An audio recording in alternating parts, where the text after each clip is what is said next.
Welcome to my channel friends. তো দেখো বৃষ্টি শুরু হয়েছে, সাইক্লোন ঝড়।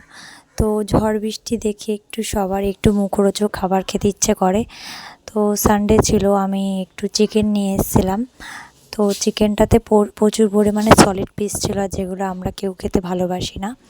তো এখন এই সলিড পিসগুলো দিয়ে আমি কী করব, তাই পকোড়ার সাইজে আমি কেটে ফ্রিজে ঢুকিয়ে রেখেছিলাম।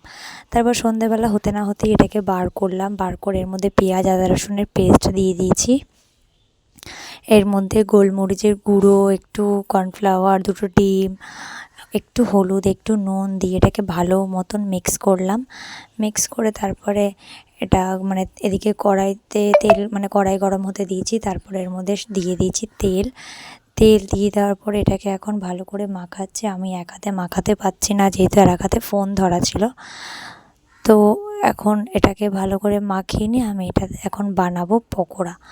চিকেন পকোড়া তো জানি ভালোই হয়েছিল, কিন্তু ফার্স্ট টাইম ট্রাই করেছি। যা খেতে হয়েছিল ভাবিনি যে একটু ভালো, এত ভালো হবে, বিয়েবাড়ির মতন লাগছিল। তো তোমরাও এরকম বাড়িতে একটু ট্রাই করো মাঝে সাঝে এটা সেটা পকোড়া বানানো। আমি কখনো বানাতে পারি না এরকম, ঘরের কাজবাজ সেরে এইসব করতে অত পারি না।